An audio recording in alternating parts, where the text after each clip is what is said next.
Roll call madam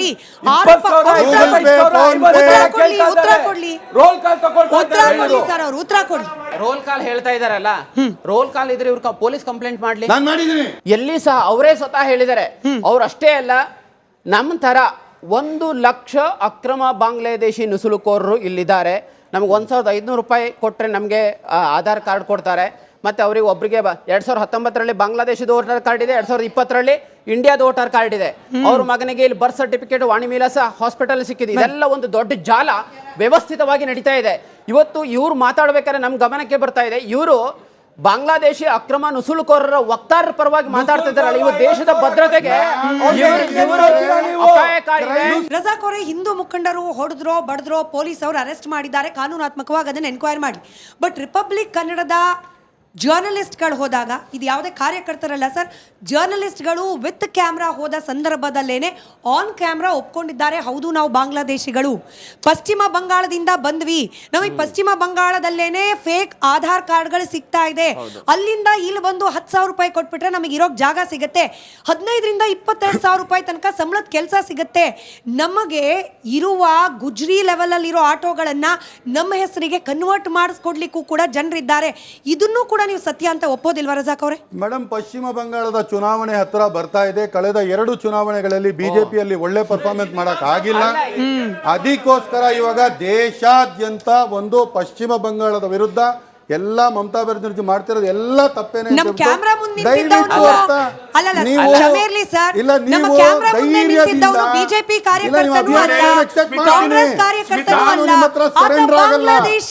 Bangladeshi infiltration ಏನಿದೆ ನಮ್ಮ ದೇಶದಲ್ಲಿ ಶುರುವಾಗಿದ್ದು ಯಾವತ್ತಿದ್ದ ಅಂತ MG ಮಹೇಶ್ ಅವರು ಏನು ಹೇಳಿದ್ರು, 1971 ಇಂದ ಜನ ಬರ್ತಾನೆ ಅವರೇ.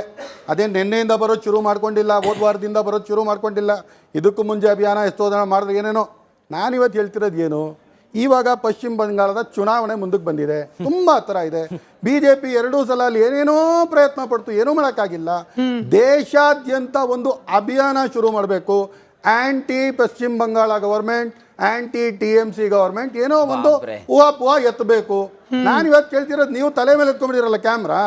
ಇವತ್ತು ನಾನು ನಿಮಗೆ ಪ್ರಶ್ನೆ ಮಾಡ್ತೀನಿ. ತಲೆ ಮೇಲೆ ಎತ್ಕೊಂಡಿಲ್ಲ ಸರ್, ಕೈಯಲ್ಲಿ ಇಟ್ಕೊಂಡಿರ್ತಾರೆ. ತಲೆ ಮೇಲೆ ಎತ್ಕೊಳ್ಳಲ್ಲ, ಕ್ಯಾಮ್ರಾಮನ್ ಕೈಯಲ್ಲಿ ಇಟ್ಕೊಂಡಿರ್ತಾರೆ. ಈ ಸಮಸ್ಯೆ ಕೇವಲ ಕರ್ನಾಟಕದಲ್ಲಿದ್ದೀಯಾ? ಈ ಸಮಸ್ಯೆ ಮಹಾರಾಷ್ಟ್ರದಲ್ಲಿಲ್ವಾ? ಈ ಸಮಸ್ಯೆ ಮಧ್ಯಪ್ರದೇಶದಲ್ಲಿಲ್ವಾ? ಕಾಂಗ್ರೆಸ್ ರೂಲ್ಡ್ ಸ್ಟೇಟ್ ಇದು, ಬಾರ್ಡರ್ ಸ್ಟೇಟ್ ಅಲ್ಲ, ಇಂಟರ್ನ್ಯಾಷನಲ್ ಬಾರ್ಡರ್ ಶೇರ್ ಮಾಡಲ್ಲ. ರಜಾಕ್ ಅವ್ರು ಕೇಳಿದ್ರು ಕೇವಲ ಕರ್ನಾಟಕದಲ್ಲಿ ಮಾತ್ರ ಯಾಕೆ? ರಿಪಬ್ಲಿಕ್ ಕನ್ನಡ ಕರ್ನಾಟಕದ ಚಾನೆಲ್, ಸ್ಮಿತಾ ರಂಗನಾಥ್ ಕರ್ನಾಟಕದ ಪ್ರಜೆ, ನಮ್ಮ ಚಾನೆಲ್ ಅಲ್ಲಿ ವರ್ಕ್ ಮಾಡ್ತಾ ಇರುವ ಪ್ರತಿಯೊಬ್ಬ ಜರ್ನಲಿಸ್ಟ್ಗಳು ಕೂಡ ಕರ್ನಾಟಕದ ಮಣ್ಣಿನ ಋಣ ತೀರಿಸುವ ಸಲುವಾಗಿ ಕ್ಯಾಮ್ರಾ ಇಟ್ಕೊಂಡು ಹೋಗ್ತಾ ಇದ್ದಾರೆ. ಇದಕ್ಕೆ ರಜಾಕ್ ಅವ್ರ ತಕರಾರಿದ್ರು ಸರಿ, ತಕರಾರು ಇಲ್ಲ ಅಂದ್ರೂ ಸರಿ, ನಮ್ ಕೆಲಸ ನಾವು ಮಾಡ್ತಿದೀವಿ. ನಟರಾಜ್ ಗೌಡ್ರು ಮಹೇಶ್ ಅವ್ರಿಗೆ ಪ್ರಶ್ನೆ, ಉತ್ತರ ಕೊಡ್ಲಿ. ರೋಲ್ ಕಾಲ್ ಹೇಳ್ತಾ ಇದಾರಲ್ಲ, ರೋಲ್ ಕಾಲ್ ಇದ್ರೆ ಇವ್ರು ಪೊಲೀಸ್ ಕಂಪ್ಲೇಂಟ್ ಮಾಡ್ಲಿ. ಎಲ್ಲಿ ಸಹ ಅವರೇ ಸ್ವತಃ ಹೇಳಿದ್ದಾರೆ. ಅವ್ರು ಅಷ್ಟೇ ಅಲ್ಲ, ನಮ್ಮ ತರ 1 ಲಕ್ಷ ಅಕ್ರಮ ಬಾಂಗ್ಲಾದೇಶಿ ನುಸುಳುಕೋರರು ಇಲ್ಲಿದ್ದಾರೆ. ನಮ್ಗೆ 1500 ರೂಪಾಯಿ ಕೊಟ್ಟರೆ ನಮಗೆ ಆಧಾರ್ ಕಾರ್ಡ್ ಕೊಡ್ತಾರೆ.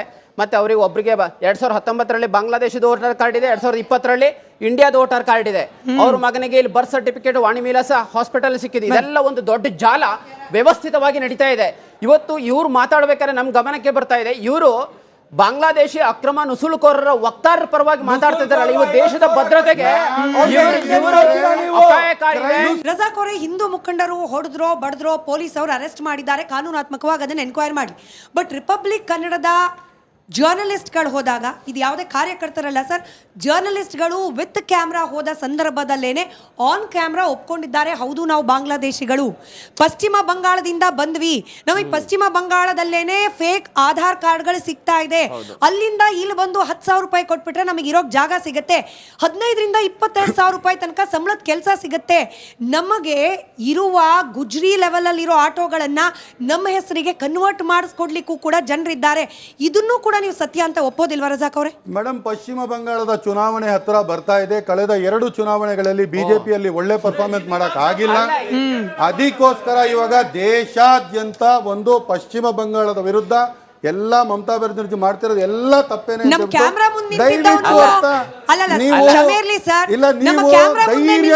ಬಿಜೆಪಿ ಕಾರ್ಯಕರ್ತನೂ ಅಲ್ಲ, ಕಾಂಗ್ರೆಸ್ ಕಾರ್ಯಕರ್ತನೂ ಅಲ್ಲ,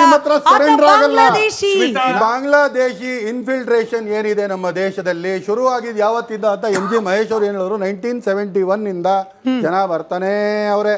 ಅದೇನು ನಿನ್ನೆಯಿಂದ ಬರೋದು ಶುರು ಮಾಡ್ಕೊಂಡಿಲ್ಲ, ಹೋದ ವಾರದಿಂದ ಬರೋದು ಶುರು ಮಾಡ್ಕೊಂಡಿಲ್ಲ. ಇದಕ್ಕೂ ಮುಂಚೆ ಅಭಿಯಾನ ಎಷ್ಟೋ ಜನ ಮಾಡಿದ್ರೆ ಏನೇನೋ. ನಾನಿವತ್ತು ಹೇಳ್ತಿರೋದು ಏನು, ಇವಾಗ ಪಶ್ಚಿಮ ಬಂಗಾಳದ ಚುನಾವಣೆ ಮುಂದಕ್ಕೆ ಬಂದಿದೆ, ತುಂಬ ಹತ್ರ ಇದೆ. ಬಿಜೆಪಿ 2 ಸಲ ಅಲ್ಲಿ ಏನೇನೋ ಪ್ರಯತ್ನ ಪಡ್ತು, ಏನೂ ಮಾಡೋಕ್ಕಾಗಿಲ್ಲ. ದೇಶಾದ್ಯಂತ ಒಂದು ಅಭಿಯಾನ ಶುರು ಮಾಡಬೇಕು. Anti Pashchima Bangala government, anti TMC government, ಏನೋ ಒಂದು ಹೂವಾ ಎತ್ತಬೇಕು.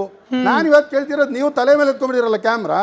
ಇವತ್ತು ನಾನು ನಿಮಗೆ ಪ್ರಶ್ನೆ ಮಾಡ್ತೀನಿ. ತಲೆ ಮೇಲೆ ಎತ್ಕೊಂಡಿಲ್ಲ ಸರ್, ಕೈಯಲ್ಲಿ ಇಟ್ಕೊಂಡಿರ್ತಾರೆ. ತಲೆ ಮೇಲೆ ಎತ್ಕೊಳ್ಳಲ್ಲ, ಕ್ಯಾಮ್ರಾಮನ್ ಕೈಯಲ್ಲಿ ಇಟ್ಕೊಂಡಿರ್ತಾರೆ. ಈ ಸಮಸ್ಯೆ ಕೇವಲ ಕರ್ನಾಟಕದಲ್ಲಿದ್ದೀಯಾ? ಈ ಸಮಸ್ಯೆ ಮಹಾರಾಷ್ಟ್ರದಲ್ಲಿಲ್ವಾ? ಈ ಸಮಸ್ಯೆ ಮಧ್ಯಪ್ರದೇಶದಲ್ಲಿಲ್ವಾ? ಕಾಂಗ್ರೆಸ್ ರೂಲ್ಡ್ ಸ್ಟೇಟ್ ಇದು ಬಾರ್ಡರ್ ಸ್ಟೇಟ್ ಅಲ್ಲ, ಇಂಟರ್ನ್ಯಾಷನಲ್ ಬಾರ್ಡರ್ ಶೇರ್ ಮಾಡಲ್ಲ. ರಜಾಕ್ ಅವ್ರು ಕೇಳಿದ್ರು ಕೇವಲ ಕರ್ನಾಟಕದಲ್ಲಿ ಮಾತ್ರ ಯಾಕೆ? ರಿಪಬ್ಲಿಕ್ ಕನ್ನಡ ಕರ್ನಾಟಕದ ಚಾನೆಲ್, ಸ್ಮಿತಾ ರಂಗನಾಥ್ ಕರ್ನಾಟಕದ ಪ್ರಜೆ. ನಮ್ಮ ಚಾನೆಲ್ ಅಲ್ಲಿ ವರ್ಕ್ ಮಾಡ್ತಾ ಇರುವ ಪ್ರತಿಯೊಬ್ಬ ಜರ್ನಲಿಸ್ಟ್ಗಳು ಕೂಡ ಕರ್ನಾಟಕದ ಮಣ್ಣಿನ ಋಣ ತೀರಿಸುವ ಸಲುವಾಗಿ ಕ್ಯಾಮ್ರಾ ಇಟ್ಕೊಂಡು ಹೋಗ್ತಾ ಇದ್ದಾರೆ. ಇದಕ್ಕೆ ರಜಾಕ್ ಅವ್ರು ತಕರಾರಿದ್ರು ಸರಿ, ತಕರಾರು ಇಲ್ಲ ಅಂದ್ರೂ ಸರಿ, ನಮ್ ಕೆಲಸ ನಾವು ಮಾಡ್ತಿದೀವಿ. ನಟರಾಜ್ ಗೌಡ್ರು ಮಹೇಶ್ ಅವರಿಗೆ ಪ್ರಶ್ನೆ, ಉತ್ತರ ಕೊಡ್ಲಿ. ರೋಲ್ ಕಾಲ್ ಹೇಳ್ತಾ ಇದಾರಲ್ಲ, ರೋಲ್ ಕಾಲ್ ಇದ್ರೆ ಇವ್ರು ಪೊಲೀಸ್ ಕಂಪ್ಲೇಂಟ್ ಮಾಡ್ಲಿ. ಎಲ್ಲಿ ಸಹ ಅವರೇ ಸ್ವತಃ ಹೇಳಿದ್ದಾರೆ. ಅವ್ರು ಅಷ್ಟೇ ಅಲ್ಲ, ನಮ್ಮ ತರ 1 ಲಕ್ಷ ಅಕ್ರಮ ಬಾಂಗ್ಲಾದೇಶಿ ನುಸುಳುಕೋರರು ಇಲ್ಲಿದ್ದಾರೆ. ನಮ್ಗೆ 1500 ರೂಪಾಯಿ ಕೊಟ್ಟರೆ ನಮಗೆ ಆಧಾರ್ ಕಾರ್ಡ್ ಕೊಡ್ತಾರೆ. ಮತ್ತು ಅವರಿಗೆ ಒಬ್ಬರಿಗೆ 2019ರಲ್ಲಿ ಬಾಂಗ್ಲಾದೇಶದ ವೋಟರ್ ಕಾರ್ಡ್ ಇದೆ, 2020ರಲ್ಲಿ ಇಂಡಿಯಾದ ವೋಟರ್ ಕಾರ್ಡ್ ಇದೆ. ಅವ್ರ ಮಗನಿಗೆ ಇಲ್ಲಿ ಬರ್ತ್ ಸರ್ಟಿಫಿಕೇಟ್ ವಾಣಿವಿಲಾಸ ಹಾಸ್ಪಿಟಲ್ ಸಿಕ್ಕಿದೆ. ಇದೆಲ್ಲ ಒಂದು ದೊಡ್ಡ ಜಾಲ ವ್ಯವಸ್ಥಿತವಾಗಿ ನಡೀತಾ ಇದೆ. ಇವತ್ತು ಇವ್ರು ಮಾತಾಡ್ಬೇಕಾದ್ರೆ ನಮ್ಮ ಗಮನಕ್ಕೆ ಬರ್ತಾ ಇದೆ, ಇವರು ಬಾಂಗ್ಲಾದೇಶಿ ಅಕ್ರಮ ನುಸುಳುಕೋರರ ವಕ್ತಾರರ ಪರವಾಗಿ ಮಾತಾಡ್ತಿದ್ದಾರಲ್ಲ, ಇವು ದೇಶದ ಭದ್ರತೆಗೆ ರಜಾಕ್ ಅವರೇ, ಹಿಂದೂ ಮುಖಂಡರು ಹೊಡೆದ್ರೋ ಬಡದ್ರೋ ಪೊಲೀಸ್ ಅವರು ಅರೆಸ್ಟ್ ಮಾಡಿದ್ದಾರೆ, ಕಾನೂನಾತ್ಮಕವಾಗಿ ಅದನ್ನ ಎನ್ಕ್ವೈರಿ ಮಾಡಿ. ಬಟ್ ರಿಪಬ್ಲಿಕ್ ಕನ್ನಡದ ಜರ್ನಲಿಸ್ಟ್ಗಳು ಹೋದಾಗ, ಇದು ಯಾವುದೇ ಕಾರ್ಯಕರ್ತರಲ್ಲ ಸರ್, ಜರ್ನಲಿಸ್ಟ್ಗಳು ವಿತ್ ಕ್ಯಾಮ್ರಾ ಹೋದ ಸಂದರ್ಭದಲ್ಲೇನೆ ಆನ್ ಕ್ಯಾಮ್ರಾ ಒಪ್ಕೊಂಡಿದ್ದಾರೆ, ಹೌದು ನಾವು ಬಾಂಗ್ಲಾದೇಶಿಗಳು, ಪಶ್ಚಿಮ ಬಂಗಾಳದಿಂದ ಬಂದ್ವಿ, ನಮಗೆ ಪಶ್ಚಿಮ ಬಂಗಾಳದಲ್ಲೇನೆ ಫೇಕ್ ಆಧಾರ್ ಕಾರ್ಡ್ಗಳು ಸಿಗ್ತಾ ಇದೆ, ಅಲ್ಲಿಂದ ಇಲ್ಲಿ ಬಂದು 10,000 ರೂಪಾಯಿ ಕೊಟ್ಬಿಟ್ರೆ ನಮಗೆ ಇರೋಕ್ ಜಾಗ ಸಿಗುತ್ತೆ, 15ರಿಂದ 22,000 ರೂಪಾಯಿ ತನಕ ಸಂಬಳದ ಕೆಲಸ ಸಿಗುತ್ತೆ, ನಮಗೆ ಇರುವ ಗುಜ್ರಿ ಲೆವೆಲ್ ಅಲ್ಲಿ ಇರೋ ಆಟೋಗಳನ್ನ ನಮ್ಮ ಹೆಸರಿಗೆ ಕನ್ವರ್ಟ್ ಮಾಡಿಸ್ಕೊಡ್ಲಿಕ್ಕೂ ಕೂಡ ಜನರಿದ್ದಾರೆ. ಇದನ್ನು ಕೂಡ ನೀವು ಸತ್ಯ ಅಂತ ಒಪ್ಪೋದಿಲ್ವಾ ರಜಾಕ್ ಅವರೇ? ಮೇಡಮ್, ಪಶ್ಚಿಮ ಬಂಗಾಳದ ಚುನಾವಣೆ ಹತ್ರ ಬರ್ತಾ ಇದೆ. ಕಳೆದ 2 ಚುನಾವಣೆಗಳಲ್ಲಿ ಬಿಜೆಪಿಯಲ್ಲಿ ಒಳ್ಳೆ ಪರ್ಫಾರ್ಮೆನ್ಸ್ ಮಾಡಕ್ ಆಗಿಲ್ಲ. ಅದಕ್ಕೋಸ್ಕರ ಇವಾಗ ದೇಶಾದ್ಯಂತ ಒಂದು ಪಶ್ಚಿಮ ಬಂಗಾಳದ ವಿರುದ್ಧ ಎಲ್ಲ ಮಮತಾ ಬ್ಯಾನರ್ಜಿ ಮಾಡ್ತಿರೋದು ಎಲ್ಲ ತಪ್ಪೇನೆ. ನಮ್ಮ ಕ್ಯಾಮ್ರಾ ಮುಂದೆ ಬಿಜೆಪಿ ಕಾರ್ಯಕರ್ತನೂ ಅಲ್ಲ, ಕಾಂಗ್ರೆಸ್ ಕಾರ್ಯಕರ್ತನೂ ಅಲ್ಲ, ಬಾಂಗ್ಲಾದೇಶಿ ಇನ್ಫಿಲ್ಟ್ರೇಷನ್ ಏನಿದೆ ನಮ್ಮ ದೇಶದಲ್ಲಿ ಶುರುವಾಗಿದ್ದು ಯಾವತ್ತಿಂದ ಅಂತ MG ಮಹೇಶ್ ಅವರು ಏನು ಹೇಳಿದ್ರು, 1971 ಇಂದ ಜನ ಬರ್ತಾನೆ ಅವರೇ. ಅದೇನು ನಿನ್ನೆಯಿಂದ ಬರೋದು ಶುರು ಮಾಡ್ಕೊಂಡಿಲ್ಲ, ಹೋದ ವಾರದಿಂದ ಬರೋದು ಶುರು ಮಾಡ್ಕೊಂಡಿಲ್ಲ. ಇದಕ್ಕೂ ಮುಂಚೆ ಅಭಿಯಾನ ಎಷ್ಟೋ ಜನ ಮಾಡಿದ್ರೆ ಏನೇನೋ. ನಾನಿವತ್ತು ಹೇಳ್ತಿರೋದು ಏನು, ಇವಾಗ ಪಶ್ಚಿಮ ಬಂಗಾಳದ ಚುನಾವಣೆ ಮುಂದಕ್ಕೆ ಬಂದಿದೆ, ತುಂಬ ಹತ್ರ ಇದೆ. ಬಿಜೆಪಿ 2 ಸಲ ಅಲ್ಲಿ ಏನೇನೋ ಪ್ರಯತ್ನ ಪಡ್ತು, ಏನೂ ಮಾಡೋಕ್ಕಾಗಿಲ್ಲ. ದೇಶಾದ್ಯಂತ ಒಂದು ಅಭಿಯಾನ ಶುರು ಮಾಡಬೇಕು. Anti Pashchima Bangala government, anti TMC government, ಏನೋ ಒಂದು ಹೂವಾ ಎತ್ತಬೇಕು. ನಾನಿವತ್ತು ಕೇಳ್ತಿರೋದು, ನೀವು ತಲೆ ಮೇಲೆ ಎತ್ಕೊಂಡಿರಲ್ಲ ಕ್ಯಾಮ್ರಾ. ಇವತ್ತು ನಾನು ನಿಮಗೆ ಪ್ರಶ್ನೆ ಮಾಡ್ತೀನಿ. ತಲೆ ಮೇಲೆ ಎತ್ಕೊಂಡಿಲ್ಲ ಸರ್, ಕೈಯಲ್ಲಿ ಇಟ್ಕೊಂಡಿರ್ತಾರೆ. ತಲೆ ಮೇಲೆ ಎತ್ಕೊಳ್ಳಲ್ಲ, ಕ್ಯಾಮ್ರಾಮನ್ ಕೈಯಲ್ಲಿ ಇಟ್ಕೊಂಡಿರ್ತಾರೆ. ಈ ಸಮಸ್ಯೆ ಕೇವಲ ಕರ್ನಾಟಕದಲ್ಲಿದ್ದೀಯಾ? ಈ ಸಮಸ್ಯೆ ಮಹಾರಾಷ್ಟ್ರದಲ್ಲಿಲ್ವಾ? ಈ ಸಮಸ್ಯೆ ಮಧ್ಯಪ್ರದೇಶದಲ್ಲಿಲ್ವಾ?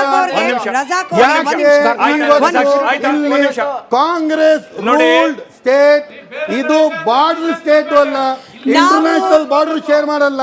ರಜಾಕ್ ಅವ್ರು ಕೇಳಿದ್ರು ಕೇವಲ ಕರ್ನಾಟಕದಲ್ಲಿ ಮಾತ್ರ ಯಾಕೆ? ರಿಪಬ್ಲಿಕ್ ಕನ್ನಡ ಕರ್ನಾಟಕದ ಚಾನೆಲ್, ಸ್ಮಿತಾ ರಂಗನಾಥ್ ಕರ್ನಾಟಕದ ಪ್ರಜೆ. ನಮ್ಮ ಚಾನೆಲ್ ಅಲ್ಲಿ ವರ್ಕ್ ಮಾಡ್ತಾ ಇರುವ ಪ್ರತಿಯೊಬ್ಬ ಜರ್ನಲಿಸ್ಟ್ಗಳು ಕೂಡ ಕರ್ನಾಟಕದ ಮಣ್ಣಿನ ಋಣ ತೀರಿಸುವ ಸಲುವಾಗಿ ಕ್ಯಾಮ್ರಾ ಇಟ್ಕೊಂಡು ಹೋಗ್ತಾ ಇದ್ದಾರೆ.